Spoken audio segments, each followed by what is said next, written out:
प्रार्थना में बहुत ताकत होती है। कहते सच्चे दिल से की गई प्रार्थना ईश्वर जरूर सुनते हैं। उस प्रार्थना के बल पर ईश्वर सही समय पर सही व्यक्ति को मदद के लिए भेज ही देते हैं। एक बार एक लड़के को उसकी प्रशिक्षण के लिए नासिक जाना पड़ा। वहां उसे एक गुरुकुल में ठहराया गया।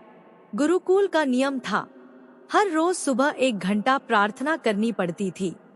वह लड़का नास्तिक था।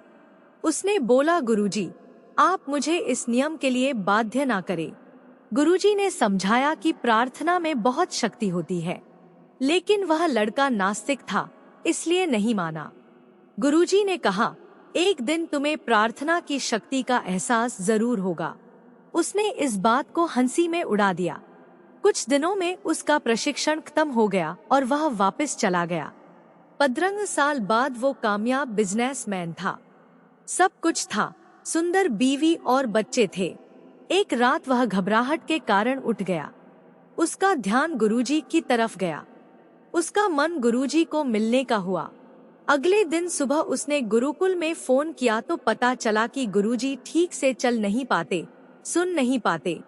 उसने सोचा, गुरुजी से मिलकर आता हूँ, पर उनके लिए क्या उपहार लेकर जाऊं। फिर उसने निश्चय किया, चल नहीं पाते तो अच्छी सी छड़ी ले जाता हूँ, सुन नहीं पाते तो सुनने की मशीन ले जाता हूँ।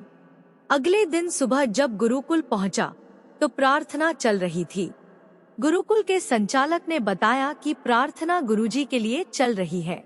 गुरुजी चल नहीं पाते तो डॉक्टर छड़ी की मदद से चलने के लिए कहा है, और सुन नहीं पाते हैं तो सुनने की मशीन लगाने को कहा है। गुरुजी कहते हैं कि गुरुकुल का एक भी पैसा मुझ पर खर्च नहीं होगा और ना ही कोई किसी को देने को बोलेगा। उनका मानना है कि अगर भगवान को लगेगा कि मुझे सचमुच इसकी जरूरत है तो वह किसी ना किसी को मेरी सहायता के लिए भेज देंगे। बात करते करते वो गुरुजी जी कमरे में पहुँचे। उसने गुरुजी को प्रणाम किया, उनका हाल चाल पूछा। उसकी नजर गुरुजी की मेज पर पड़ी डॉक्टर की पर्ची पड़ी थी।